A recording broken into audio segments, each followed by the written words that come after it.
Olhe para o céu, olhe para o mar, vê as maravilhas que Deus criou. Suba para os montes, olhe para os bosques, vê as maravilhas que Deus criou.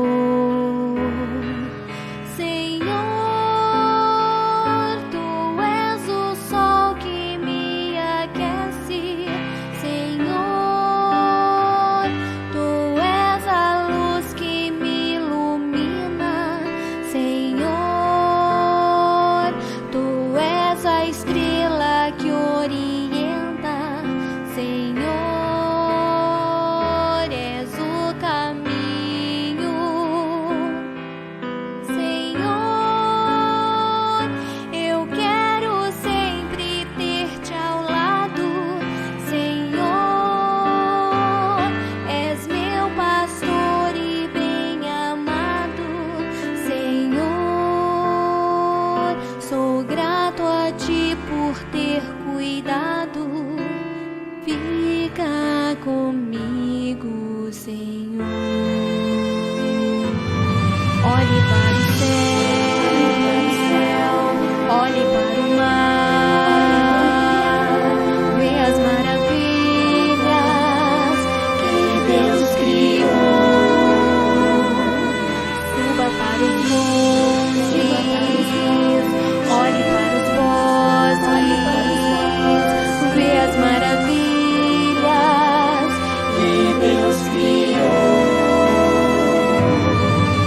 Senhor, Tu és o sol que me aquece. Senhor, Tu és a luz que me ilumina. Senhor, Tu és a estrela que orienta. Senhor, és o caminho. Senhor, eu quero sempre ter-te ao lado. Senhor, és meu pastor e bem amado. Senhor, sou grato a Ti por ter cuidado.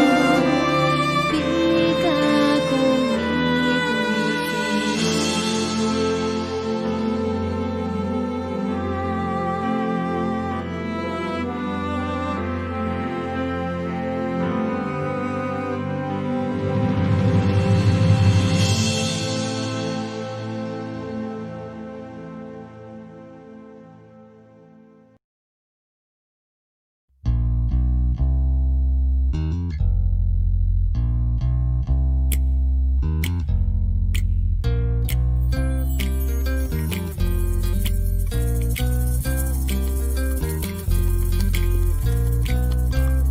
Telefone toca, você não quer atender. A carta já chegou, você não quis abrir pra ler. O filme tá na tela, você não parou pra ver. A vida tá passando e você não quer viver. Pra melhorar, sintonizar o coração nas ondas do amor e da razão. Tem que estudar e praticar. Jesus tá nos chamando, meu irmão, pra melhorar, sintonizar o coração nas ondas do amor e da razão. Tem que estudar e praticar. Jesus tá nos chamando, meu irmão.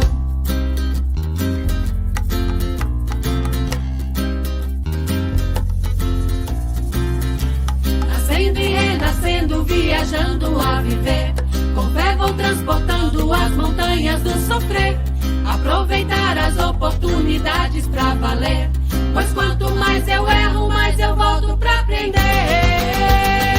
Pra melhorar, sintonizar o coração nas ondas do amor e da razão. Tem que estudar e praticar. Jesus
nesse ambiente, descendo sobre nós, vibrando em nossa mente.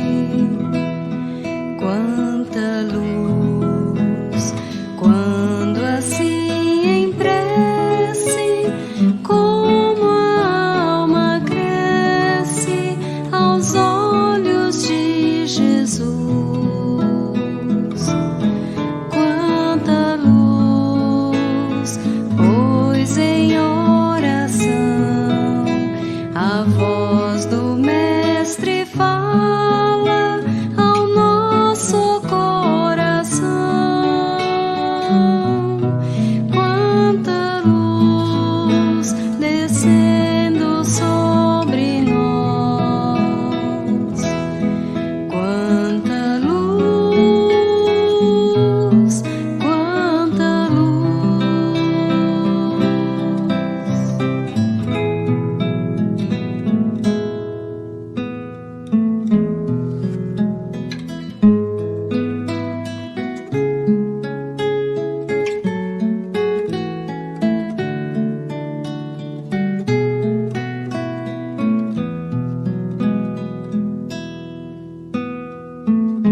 noite, sejam bem-vindos à TV Semear.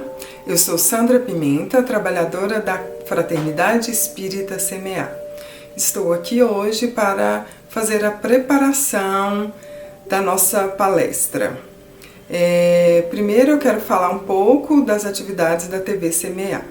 Às terças-feiras nós temos o estudo doutrinário, às 20 horas. No momento estamos em recesso, retornaremos no dia 2/2. Às quinta-feiras, também às 20 horas, acontece a nossa irradiação, o estudo do Evangelho e irradiação. E aos sábados, às 19h10, a nossa reunião pública com palestra e o passe virtual. Hoje eu trouxe para nós a leitura do livro Fonte Viva, capítulo 69, escrito por Francisco Xavier, pelo Espírito Emmanuel. O tema firmeza e constância. Portanto, meus amados irmãos, sede firmes e constantes, sempre abundantes na obra do Senhor, sabendo que o vosso trabalho não é vão. Paulo, Coríntios 15:58.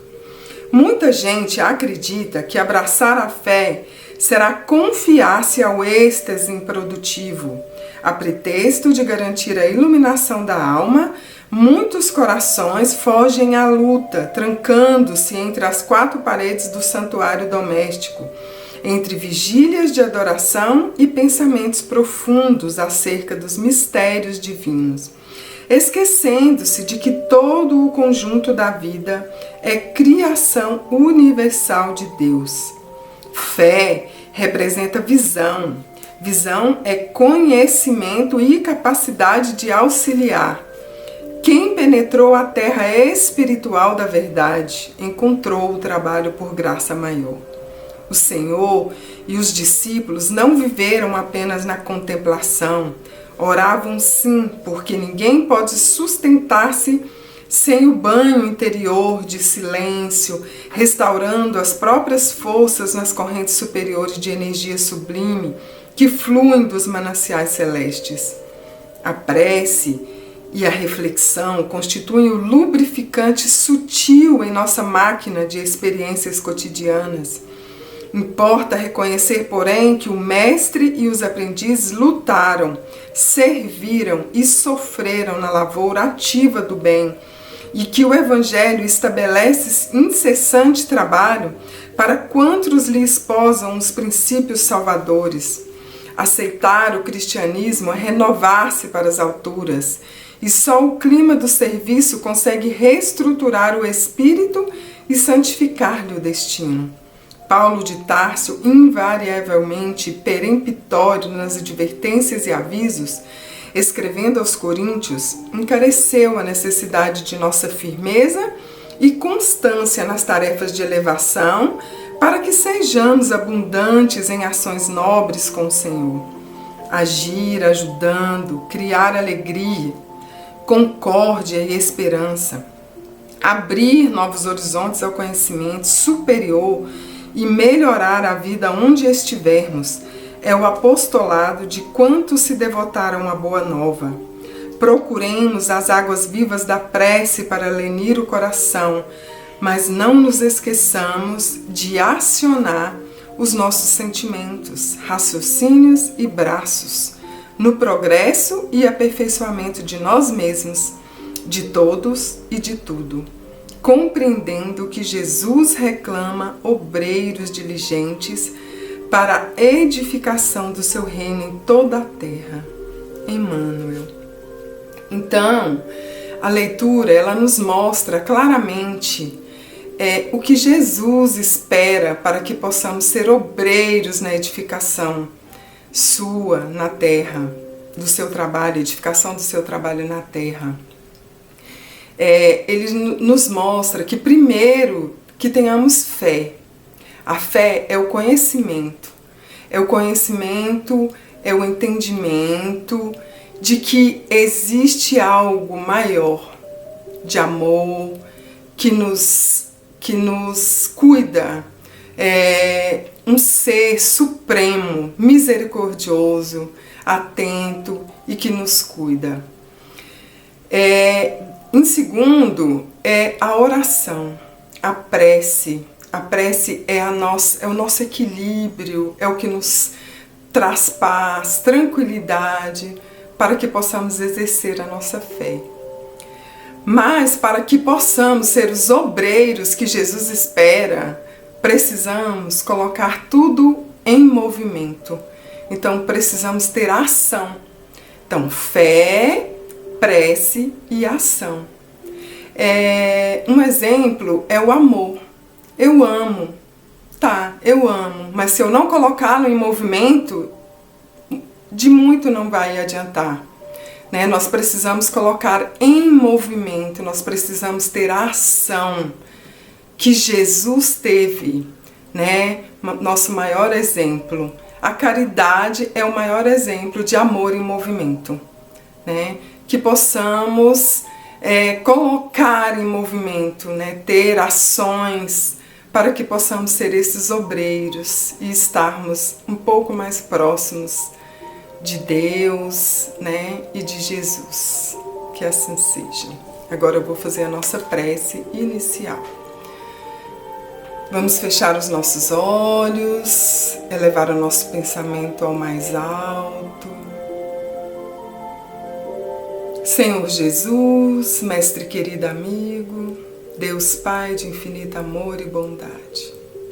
Agradecidos estamos por mais esta oportunidade de estudo, de aprendizado, que possa nos auxiliar, nos orientar, né, que os amigos, irmãos superiores, espíritos superiores estejam com o nosso palestrante, intuindo, trazendo luz, e que possamos ter uma noite tranquila e de muita luz. Que assim seja. O palestrante da noite de hoje é o nosso irmão,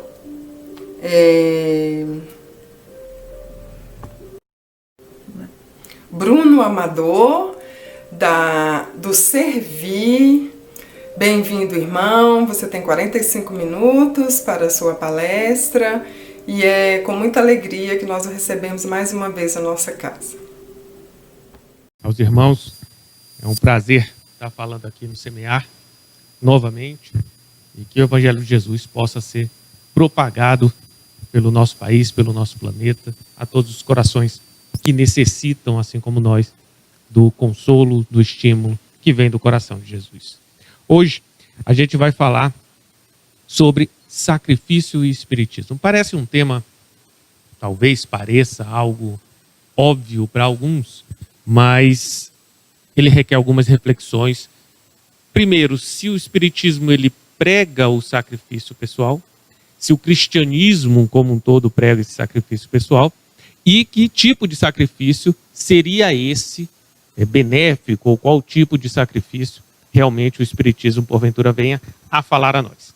Para a gente começar as nossas reflexões de hoje, vamos ao Livro dos Espíritos, onde os Espíritos já nos colocam, Kardec faz algumas perguntas, a gente vai citar aqui algumas delas, iniciando pela questão de 699, e que os Espíritos nos falam especificamente sobre a questão do sacrifício pessoal. Eles nos dizem o seguinte: todo sacrifício pessoal é meritório quando feito para o bem. Quanto maior o sacrifício, tanto maior o mérito. E continuam: todo sacrifício pessoal, tendo em vista o bem e sem qualquer ideia egoísta, eleva o homem acima de sua condição material. Portanto, eleva-o à condição espiritual, à sintonia superior. Então, os Espíritos nos colocam a questão do sacrifício como extremamente vinculada com as boas práticas espíritas, como uma base, talvez, para o próprio cristianismo. Nós costumamos falar que este sacrifício ele é como que uma consequência das virtudes desenvolvidas. Ocorre que a palavra sacrifício ela pode nos trazer algumas percepções que precisam ser esclarecidas sobre que sacrifício é esse. Quando a gente ouve sacrifício, não raro a gente entende que são aquelas dores, precisamos passar por dores, por sofrimentos, precisamos passar por situações muito dolorosas para que se configure em sacrifício. Ou precisamos abrir mão das questões materiais para se configurar sacrifício. E, na verdade, este sacrifício que o cristianismo nos propõe, ele é um sacrifício da vida espiritual, é vivermos a vida de espírito. E, por consequência, as questões materiais se tornam secundárias, os sucessos do mundo se tornam apenas uma ferramenta para que eu propague o evangelho, as dores que eu passo se tornam uma oportunidade para que eu possa apresentar Jesus àqueles que me observam, as situações fáceis do mundo também se tornam oportunidade de apresentarmos Jesus para aqueles que ainda estão muito apegados ao nosso mundo, que têm por objetivos de vida coisas transitórias do plano material. E isto tudo é visto como um sacrifício, mas para o discípulo sincero, consciente, aquele que já vive mais da vida do espírito que da vida da matéria, isso é algo natural, é uma consequência natural do seu foco de vida. Então, se a gente tem objetivos de vida inerentes ao mundo material, torna-se muito sôfrego, muito martirológico abrirmos mãos das ferramentas do mundo, porque em verdade estaremos abrindo mão daquilo que colocamos como objetivo de nossas vidas. Então, se eu tenho por objetivo da vida o sucesso no trabalho, no meu emprego, sucesso profissional, eu ter que abrir mão disso é algo muito difícil, porque eu pautei a minha vida inteira com o objetivo de conseguir sucesso profissional. Se o meu objetivo é conseguir conforto material, entenda-se aqui conforto material em toda a sua amplitude, porque geralmente quando a gente ouve conforto material, as riquezas, etc., a gente imagina alguém que tem mais do que nós. Quando a gente ouve falar das riquezas do mundo, mas quando uma pessoa é beneficiada com a riqueza material, naturalmente, até pelo egoísmo ou egocentrismo, que ainda é uma característica muito inerente a espíritos que vivem aqui no nosso planeta, a gente coloca como alguém que tem mais posse do que nós. Eles são ricos, eu não. Portanto, essa exortação, essa cautela cabe mais a eles do que a mim. Mas se a gente olhar aqueles irmãos que são menos beneficiados materialmente do que nós mesmos, para eles, nós somos os ricos. Então, quando o Evangelho fala das riquezas, das comodidades materiais, ele está falando de tudo aquilo que vai além do necessário. E a gente lembra lá no Livro dos Espíritos, quando eles nos orientam entre o necessário e o supérfluo. O necessário, aquilo que me mantém ativo no bem, e o supérfluo, tudo aquilo que poderia ser dispensado da minha vida, e ainda assim eu consigo agir no bem. E aí a gente consegue ter mais ou menos a sensação da quantidade de supérfluos que ainda temos. Não significa que para eu fazer um sacrifício agradável a Deus, digamos assim, eu tenho que me dispensar de tudo isso se eu não estiver amadurecido moralmente o suficiente para que abrir mão disso seja mais benéfico do que utilizar aquela ferramenta para algum investimento, para alguma coisa positiva aos meus irmãos. Então ele esclarece aqui que o sacrifício pessoal é inerente ao cristianismo como uma consequência natural das virtudes que a gente desenvolve. O espírito que é mais espiritualizado que materializado, as comodidades materiais não são um empecilho para ele fazer o bem. Então, se eu tenho um veículo, se eu tenho um carro com posse minha, eu consigo me deslocar até o local das atividades, por exemplo, do meu centro espírita, que eu vou estar auxiliando, com uma certa facilidade. Se porventura amanhã eu venha a perdê-lo ou tenha que abrir mão dele por um objetivo maior, para mim não vai ser nenhum sacrifício insuportável, porque eu tenho outras alternativas para poder chegar ao meu local de trabalho, o local onde estou fazendo aquela atividade benéfica. Mas ele ressalta aqui que este sacrifício pessoal, ele tem que ser isento de egoísmo. Diz especificamente, sem qualquer ideia egoísta, para poder levar o homem acima da realidade material. E aí, a gente pode pensar o que é uma ideia egoísta. De novo, a nossa tendência é pensar que ideias egoístas são aquelas que eu não tenho.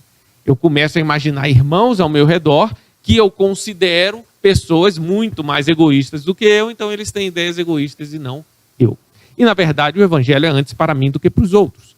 Então, que ideias, o que eu faço que a motivação é uma satisfação pessoal apenas para mim.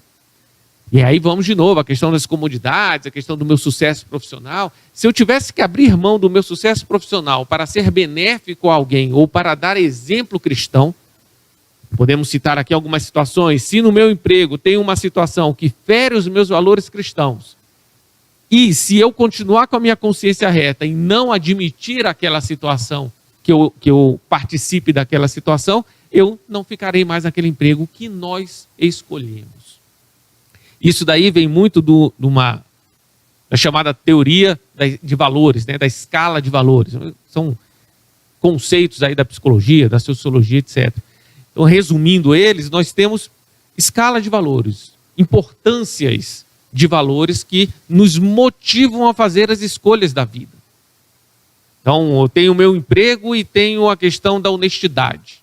Então, eu tenho a importância que eu dou ao meu sustento naquele emprego que eu já estou consolidado, por exemplo, já estou ali há muito tempo, e tenho a questão da honestidade. Se esses valores se conflitarem, qual que eu escolho? Um exemplo clássico que a gente sempre dá é se por acaso o seu filho cometer um crime, e você sabe que ele cometeu este crime, você testemunha a favor dele ou não? Você o defende como se ele não tivesse cometido, não estamos falando aqui para ser a punição justa, né, de acordo com a lei, mas eu o defendo como se ele não tivesse cometido, ou eu admito aí publicamente ou perante o Estado que realmente ele cometeu o crime. Quais os valores estão acima, quais os valores que estão abaixo, e isso é de cunho personalíssimo, individual. Só para dar um exemplo de como às vezes isso é muito conflitante. E os Espíritos vêm nos esclarecendo de quais os valores que o verdadeiro cristão trabalha. E estes valores vão determinar o nível de sacrifícios que nós estamos dispostos a passar pelo Cristo.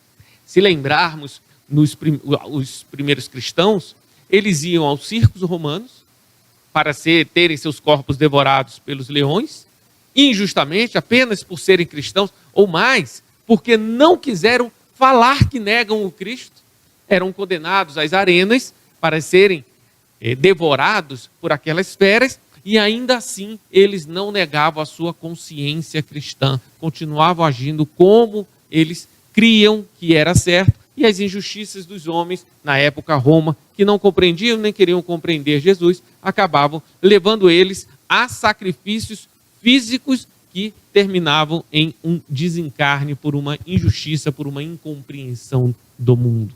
Então, quais os valores que nos pautam? O que seria negar Jesus? Só para a gente reforçar este conceito, e ele não é exclusividade do Espiritismo, ele é um conceito cristão. Se nós pegarmos lá a carta de Tiago, no capítulo 4, o versículo 10 fala o seguinte: humilhai-vos perante o Senhor e ele vos exaltará. Também pode provocar algum incômodo, mas Tiago nos recomenda nos humilharmos perante Deus. Mas eu tenho que me humilhar perante Deus? Aí nosso orgulho já fala, né? já fere. Mas Deus não pede que eu me humilhe. Se formos pensar no significado do humilhar, humilhar é tornar-se humilde. E nós pedimos isso toda vez que rezamos o Pai Nosso, que seja feita a vossa vontade, não a minha. Se tivermos consciência do que estamos pedindo que a nossa vontade jamais prevaleça perante a justiça divina, perante o que é correto, perante o nosso dever moral. Mesmo que eu goste de determinada situação ou de determinada atitude, eu opto ou peço todas as vezes que rezo o Pai Nosso para que o meu gosto, a minha satisfação pessoal não seja mais importante do que o senso do dever moral que eu trago em mim por meio do Espiritismo, por meio do cristianismo, por amor a Jesus Cristo. O fato de me agradar ou não me agradar não deve determinar a minha atitude. Esse é o grande diferencial do cristão. O que deve determinar a nossa atitude é o que é correto, harmônico perante as leis de Deus, e o que não é correto, o que não é harmônico perante as leis de Deus, me agradando ou não.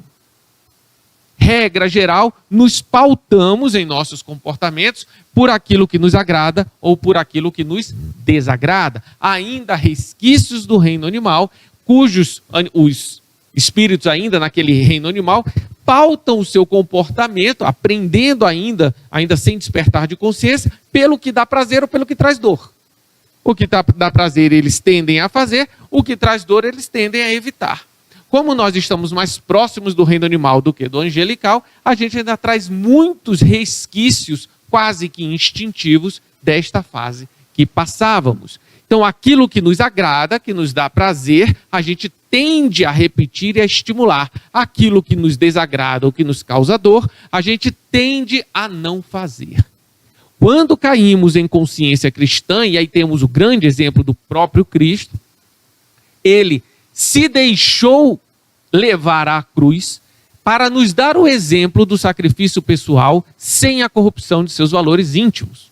Qualquer injustiça que o mundo possa lhe impor, qualquer dor que o mundo possa lhe impor, é pequena demais para que você corrompa os seus valores morais, para que você se desvie do caminho do dever para o qual você foi criado.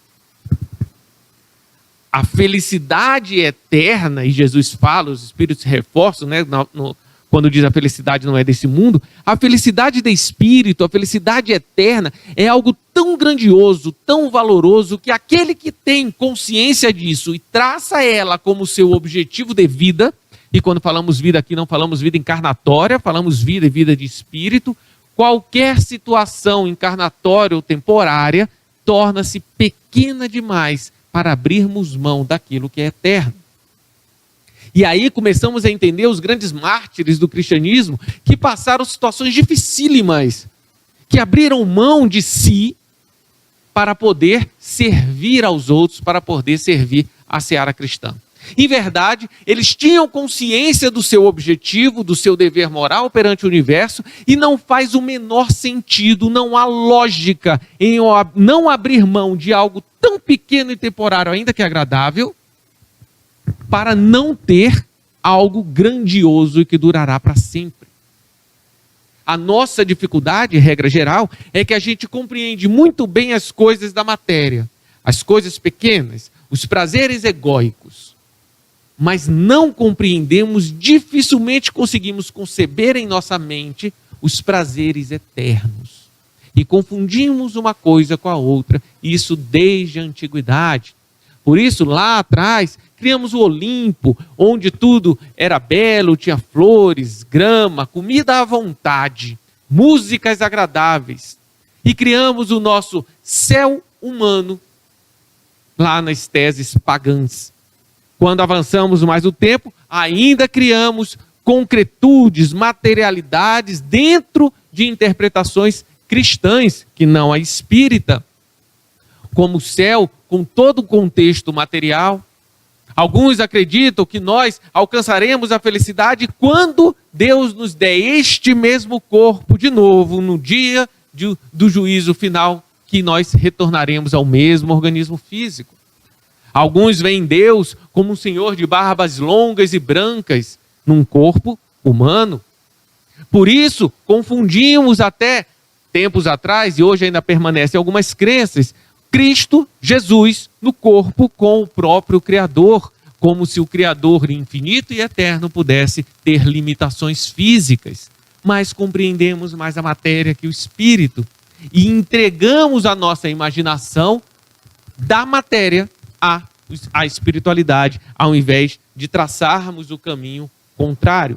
Por isso, Tiago nos diz, humilhe-se perante Deus, torne-se humilde perante Deus. Deus é o maior, Deus é o Criador de todas as coisas. As leis universais estão postas para que nós possamos compreendê-las e servi-las, jamais para alterá-las, ainda que imaginativamente. Continuando no Livro dos Espíritos, ele fala lá na questão 893, o seguinte, e aí ele vai explicar de onde vem, o que é esse sacrifício. A sublimidade da virtude, porém, está no sacrifício do interesse pessoal pelo bem do próximo, sem pensamentos ocultos. Na 951 ele completa, Deus se opõe a todo sacrifício inútil. Só o desinteresse torna meritório o sacrifício. E aí ele avança um pouco mais nessa questão do sacrifício. Não é o ato externo em si, não é o que aparece externamente, mas qual é a sua motivação real. Deus não se agrada por sacrifícios inúteis, apenas o desinteresse. A falta de interesse pessoal naquilo torna o sacrifício meritório. Aí é fácil imaginarmos algumas situações mais clássicas, digamos assim, alguém que vai oferecer ajuda a um outro irmão e por isso promove a sua própria imagem perante a sociedade, perante os amigos, perante algum grupo, ou seja, ele espera algo de retorno. Mas se nós pensarmos um pouco mais, isso ganha uma profundidade muito grande. O que é o interesse pessoal que nós temos que abrir mão?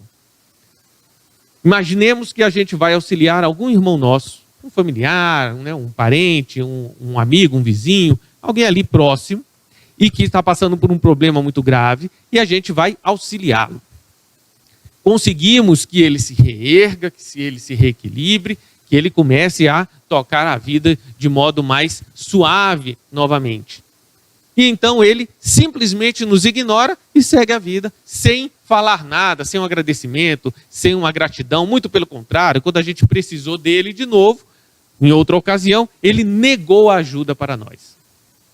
Se o meu sentimento naquele instante me reporta lá atrás, poxa, mas eu te ajudei e agora que eu preciso de você, você não quer me ajudar? Isso, lá no fundo, também é decorrência de um egoísmo que ainda está dentro de nós. Imagine se Jesus tivesse essa postura. Imagine se o Cristo, quando foi à cruz, exigisse ou cobrasse de todos aqueles que ele beneficiou durante os poucos anos que esteve aqui, animando um corpo físico, que lutassem por ele, que impedissem que aquela injustiça aparente, externa, fosse imposta a ele naquele momento. Mas ele não o fez. Foi à cruz. Ele que não tinha falhas, aceitou a ignorância dos homens para dar o exemplo do sacrifício pessoal àqueles que não compreendiam tais virtudes, a fim de que nós hoje, 2000 anos depois, estivéssemos aqui conversando sobre o exemplo do Cristo, tentando encontrar o caminho dessa felicidade que buscamos há tantos milênios. Lá atrás, Jesus na cruz é o maior exemplo de que dor pessoal alguma, por mais pungente que seja, por mais profunda que seja, por mais injusta que seja, decorrente da incompreensão de outros homens, de atos infelizes de outros irmãos, por mais forte que seja a nossa dor pessoal, jamais justificará agirmos contra qualquer outra criatura de Deus. Quando passarmos injustiças do mundo, e passaremos todos nós, assim como cometeremos, mas quando passarmos essas injustiças do mundo, lembremos de Jesus Cristo, com seu corpo lá no madeiro da cruz, em que ele olha para baixo onde estavam seus algozes ou outros que riam dele, e roga aos céus: Pai, perdoai-os, eles não sabem o que fazem. E ali ele nos dá um exemplo de sacrifício pessoal, um exemplo de como as temporalidades do mundo são pequenas perante algo muito maior, que é a realidade real, a realidade do Espírito. Ali naquele instante ele nos mostrou, ou deixou ali aquela pulga atrás da orelha, para que nós refletíssemos durante séculos, até que caísse a ficha de que existe algo muito maior do que aquilo que nos agrada hoje. E não raro, para alcançarmos este patamar do Cristo, temos que aprender a abrir mão de tudo aquilo que nos agrada, mas estimula as nossas inferioridades. Para começarmos a gostar ou a nos agradar daquilo que até então ignorávamos ou nos feria, mas nos elevarão a patamares superiores de espiritualidade e de moralidade. Esta transição é o momento que estamos hoje, onde eu olho para dentro de mim, onde eu tenho que me conhecer, E quando eu começo a me conhecer, eu vou enxergar dentro de mim algumas virtudes em desenvolvimento, mas vou enxergar também uma série de características que eu não gostaria de ver. Características ainda inerentes à inferioridade que trago em meu coração. Enxergo pontos de luz a refletir a luz do mais alto, mas enxergo também camadas espessas de trevas dentro de mim. E quando eu começo a me conhecer, e enxergo essas camadas que devem ser dissolvidas pelo desenvolvimento da luz cristã dentro de meu coração, tenho que ter a coragem de encará-las. E quando eu começo a encarar essas trevas dentro de mim, descubro que algumas delas me agradam. Comportamentos que temos sabidos não são comportamentos de espíritos elevados. Entretenimentos que fazemos, reuniões que participamos, conversas que temos, sabemos que se convidássemos espíritos de alta estirpe moral, eles não iriam coadunar conosco naquele evento. Se convidássemos Chico Xavier a ir determinado encontro que participaremos, será que ele iria? E se fosse, ele curtiria tal como nós curtiríamos? Ele teria a mesma percepção e a mesma atitude que nós outros? Se chamássemos Allan Kardec, se chamássemos Madre Teresa, se chamássemos Francisco de Assis, lá no fundo sabemos que por mais que eu goste, por mais que me traga prazeres, aquela atitude não é uma atitude elevada. E o autoconhecimento vai nos mostrar isto. Meu Deus, tenho inferioridades dentro de mim. E o segundo, meu Deus, eu gosto de algumas delas. E esta segunda etapa de amadurecimento no autoconhecimento vai requerer de nós sacrifícios pessoais. O sacrifício do interesse pessoal que os Espíritos falam no Livro dos Espíritos. O sacrifício de não querer nada de retorno. O sacrifício de abrir mão de algo que eu gosto apenas pelo senso de dever moral que adquiri observando os passos de Jesus Cristo. O sacrifício de passar por dores que sejam, para que eu sirva de exemplo a corações que ainda não despertaram a Jesus. Lembramos do caso de Lívia, em há 2000 anos. Ela foi caluniada. O seu marido, Públio Lentulus, acreditou nessa calúnia. E por quase 40 anos, ela foi isolada da sua residência, do convívio familiar. Ela foi humilhada pelo seu marido como punição vingativa daquilo que ele acreditara. Ela tinha feito em desalinho com a honra do casamento. Por 4 décadas, convertida ao cristianismo, Lívia manteve a sua consciência cristã. Ia aos cultos cristãos, porque Públio Lentulus ignorava ou cria que aquilo não tinha a menor relevância. E durante todo esse período, ela sacrificou-se de si, para em algum momento que ela não sabia qual, mostrar ao seu amado esposo o equívoco que ele cometia e converter aquele coração, da qual era se dedicar a vida encarnatória inteira a Jesus Cristo.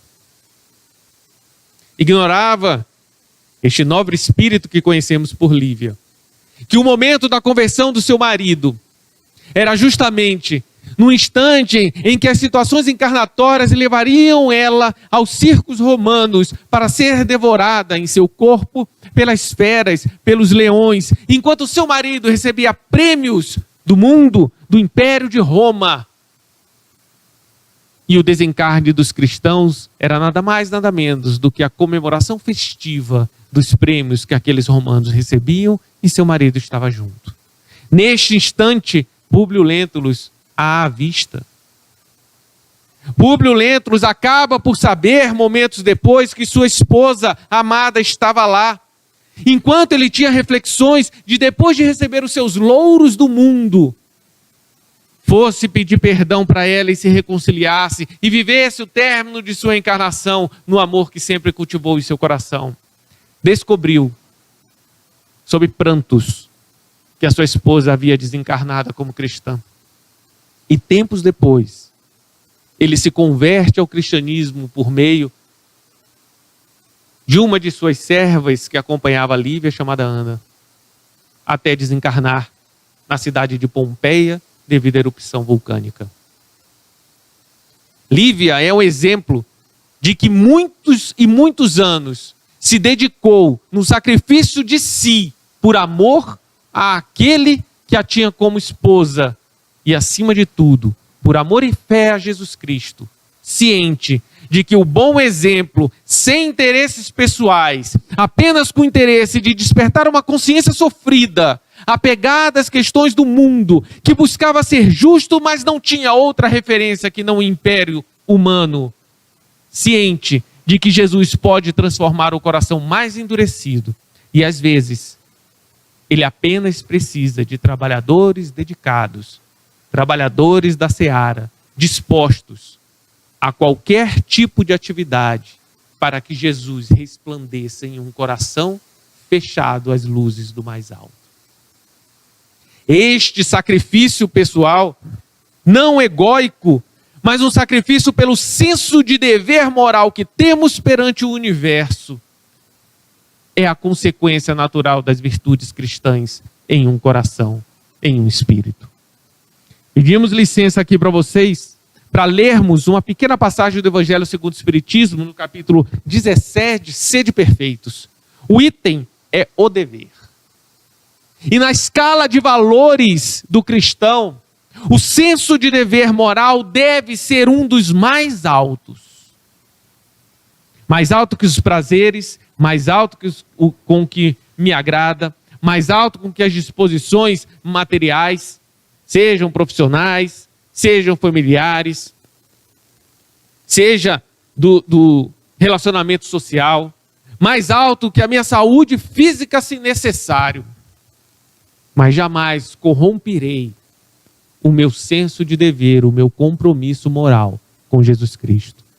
Diz o seguinte, o Evangelho segundo o Espiritismo: o dever é o resumo prático de todas as especulações morais. É uma bravura da alma que enfrenta as angústias da luta.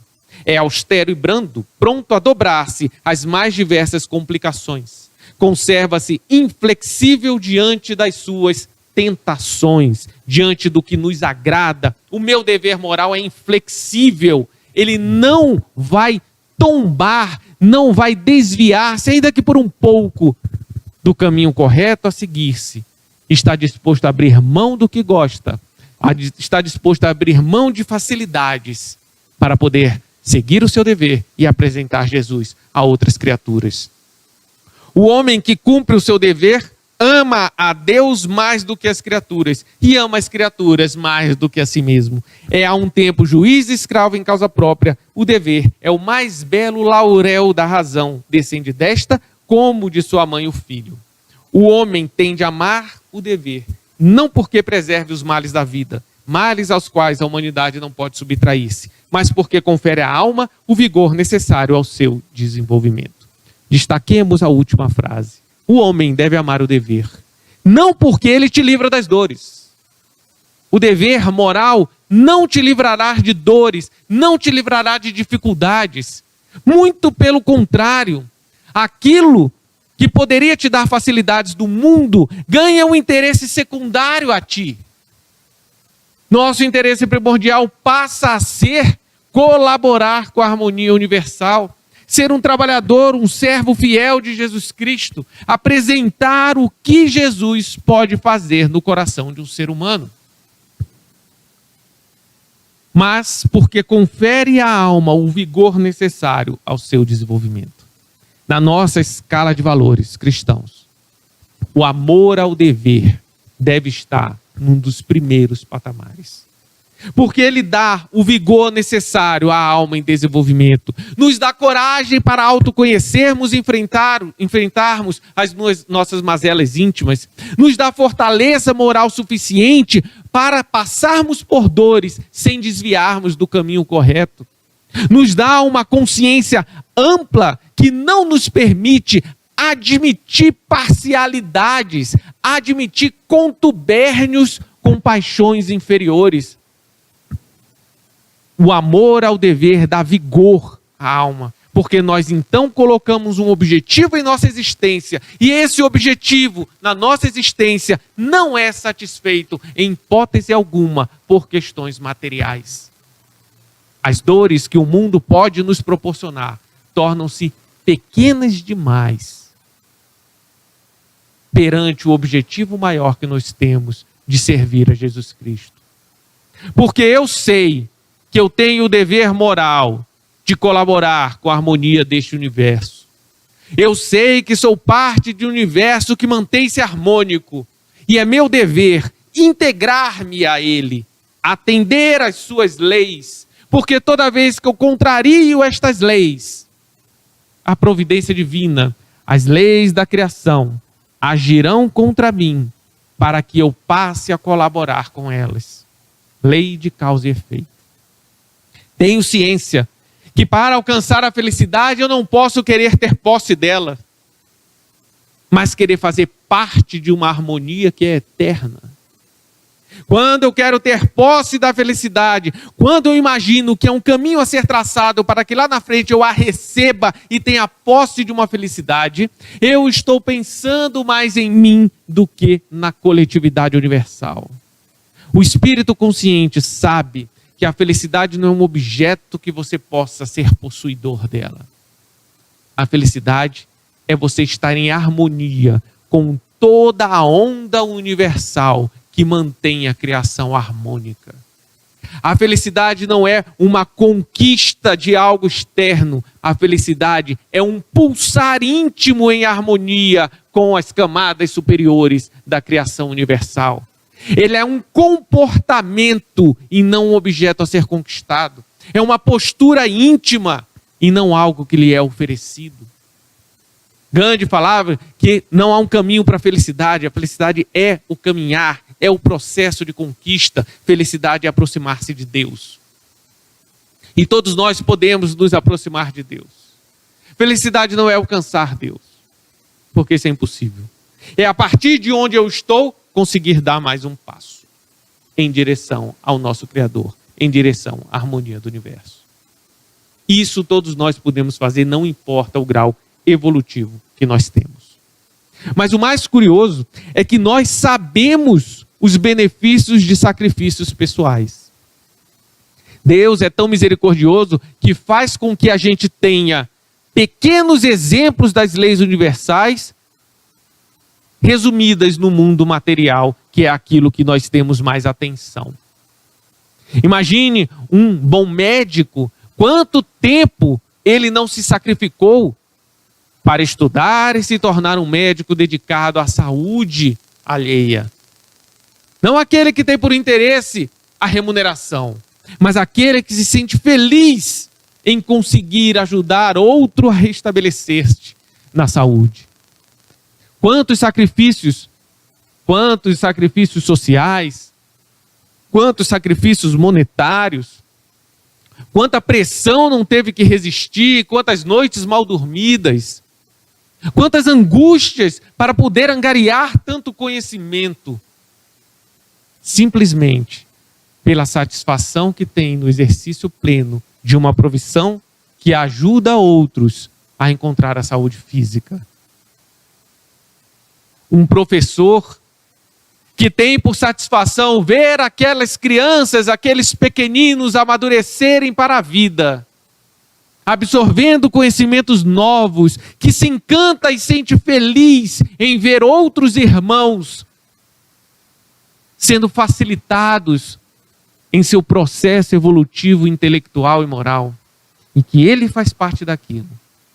Quantos sacrifícios pessoais ele não teve que fazer? Provas, estudos, cursos, noites mal dormidas. A família pressionando para que ele tenha mais tempo, mas a satisfação de servir aqueles outros irmãos em formação. O senso de dever que ele tinha para com vidas, frágeis ainda nesta encarnação, não lhe permitia abrir mão de seu dever, do seu compromisso, de sua função, para satisfazer-se pessoalmente. E ao final da vida, consegue olhar para trás e ver que não angariou muitos recursos, não tem muitas facilidades econômicas, a vida foi um pouco sofrida nesse sentido. Consegue perceber que não participou de muitas alegrias que seus colegas, familiares, que não estavam no mesmo intuído que ele, participaram.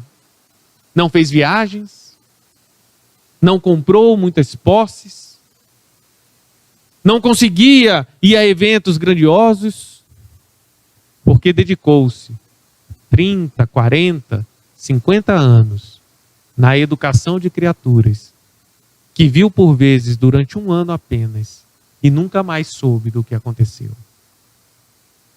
Mas já na velhice orgânica, consegue analisar a sua vida e ter uma imensa e inenarrável satisfação de que foi útil àquelas almas que passaram em suas mãos.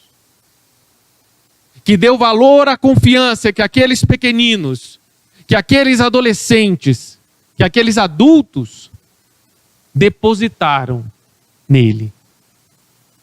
E que mesmo que nunca mais tenham se visto, ele tem certeza que colaborou com o desenvolvimento de virtudes que fortalecem aquelas almas nas dificuldades que certamente passarão na vida encarnatória. Este professor, ainda que não religioso, tem um senso de dever moral que ao final da vida encarnatória traz a felicidade que muitos buscam nas ilusões transitórias dos gostos pessoais, sem conseguir enxergar a felicidade sublime e eterna daquele que serve, daquele que é útil, daquele que não condiciona em si o que ele pode servir e ser útil ao outro. Por isso Jesus, quando vai à cruz, fala: Pai, perdoai-vos, eles não sabem o que fazem.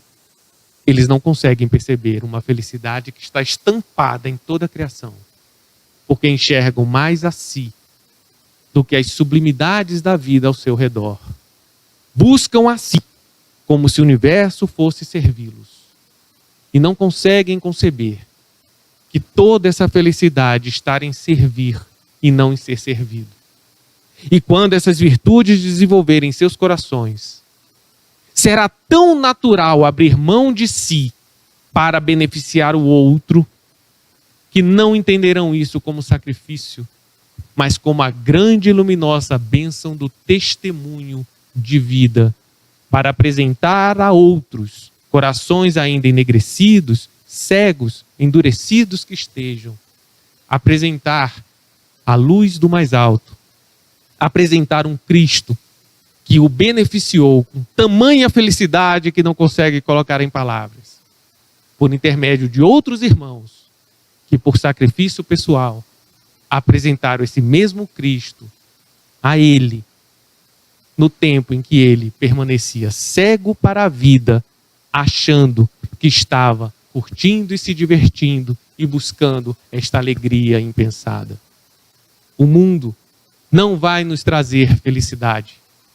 O mundo não é o nosso objetivo.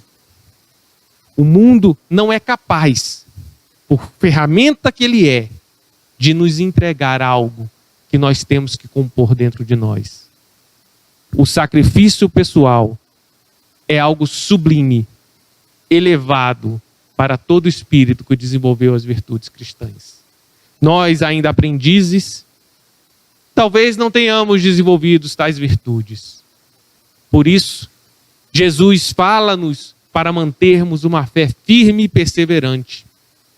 Porque ainda que eu não tenha desenvolvido essas virtudes, eu tenho certeza absoluta que este é o caminho correto a ser seguido. Que este é o caminho e o único objetivo de vida que cabe ao Espírito que já tomou consciência universal. E eu não vou, em hipótese nenhuma, abrir mão deste objetivo, desta certeza, por absolutamente nada que me possa aparecer à frente. Dores ou regozijos, decepções ou alegrias, sucessos ou insucessos, absolutamente nada que eu encontre no caminho pode me desviar da fé que eu tenho, da certeza absoluta que eu possuo, no objetivo maior de vida, de existência de espírito, que é integrar-me à lei universal. Seguir Deus não é apenas um chavão religioso. Seguir Deus é matéria indelével, é norte incorruptível daquele que tem consciência do seu dever, do seu universo. O conhecimento que nós adquirimos com a vivência cristã faz com que nós não abramos mão do objetivo que Cristo traça para nós, que Deus nos criou desde o início, ainda que perante a incompreensão dos outros, porque nossos corações irão ser iluminados por Jesus, para que possa transmitir esses benefícios àqueles que agora estão cegos e amanhã, quando abrirem seus olhos, conseguirão fazer por outros ainda aquilo que Jesus está fazendo por ele, por intermédio de nossos corações. Que Deus nos abençoe. Nossa profunda gratidão ao irmão Bruno, que sempre nos emociona e nos traz tanta paz e tranquilidade em suas palavras. Eu peço a todos que continuem assistindo, que logo após a prece final teremos o passe virtual. Gostaria de convidar a todos para a nossa palestra do próximo sábado, que será com a nossa irmã Antônia Neri, da Comunhão Espírita, que é uma excelente palestrante. E vamos agora à nossa prece final. Vamos fechar os nossos olhos e com nosso coração tranquilo, depois desta palestra maravilhosa, agradecemos, Senhor, por mais um dia, aos amigos espirituais, nossos mentores, pela oportunidade, e que possamos, Senhor, levar esse conhecimento ao nosso próximo, a outras pessoas, né? Colocá-las em prática, colocando assim em ação, né? O nosso amor, o nosso aprendizado em movimento, para que possamos caminhar como obreiros de Jesus. Deus de infinita misericórdia e amor esteja conosco hoje e sempre. Que assim seja. Uma boa noite a todos e até terça-feira, até quinta-feira na nossa irradiação.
A paz de Deus esteja nesse ambiente.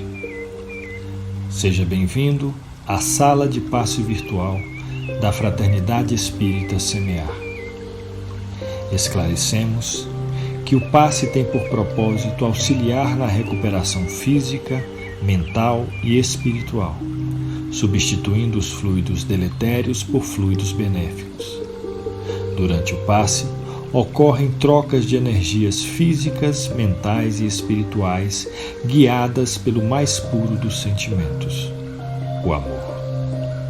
Esclarecemos ainda que essa energia amorosa auxilia no reequilíbrio dos pensamentos e emoções, restabelecendo a harmonia íntima. Dessa forma, o passe deve ser utilizado quando houver necessidade ou até que se sinta reequilibrado. Nesse momento, daremos início à aplicação do passe.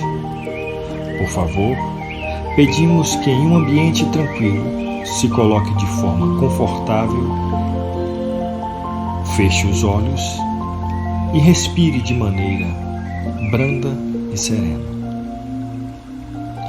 para que dessa forma possamos sentir a presença do nosso Deus de amor, Senhor da vida e da misericórdia. Senhor Jesus, irmão amado, o qual nos sintonizamos nesse momento, mentores espirituais dessa casa, rogamos que nesse momento desça sobre todos nós os fluidos salutares e benéficos necessários ao nosso reequilíbrio do corpo físico, mental e espiritual. Senhor meu Deus, permita que os bons espíritos que me cercam me amparem nos momentos de dificuldade, que eu tenha a força necessária para continuar a caminhar no sentido do bem, do amor e da caridade. Traz, Senhor, a cura para os males do corpo e da alma. Mas se não for o momento, traz o refrigério necessário para que eu continue a caminhada. Que os nossos amigos espirituais possam visitar os nossos lares, abençoando a cada um em que lá se encontra, trazendo a alegria de viver, a paz, a harmonia, e que cada um possa celebrar o amor do Mestre Jesus em seus corações. Que também os mentores espirituais possam visitar nossos ambientes de trabalho, visitando a cada canto, levando a tranquilidade, a fraternidade e a serenidade. Que esses bons fluidos se estendam para cada um de nós, amigos e familiares, trazendo o conforto que tanto desejamos, a coragem e a fé para continuarmos a nossa estrada evolutiva. Nesse momento, em que estamos chegando nos momentos finais do nosso passe, convido todos vocês para fazermos a oração que o Mestre nos ensinou. Pai nosso que estais nos céus, santificado seja o vosso nome. Venha a nós o vosso reino. Seja feita a vossa vontade, assim na terra como nos céus. O pão nosso de cada dia nos dai hoje. Perdoai as nossas ofensas, assim como nós perdoamos a quem nos tem ofendido. E não nos deixeis cair em tentação, mas livrai-nos de todo o mal. E nesse momento, calmamente, abre os olhos, retrocedendo ao nosso ambiente em paz e com vibrações fraternais. E agradecidos que somos ao nosso Mestre Jesus e aos mentores espirituais dessa casa, damos graças a Deus, a Jesus, e que assim seja. Obrigado, Senhor.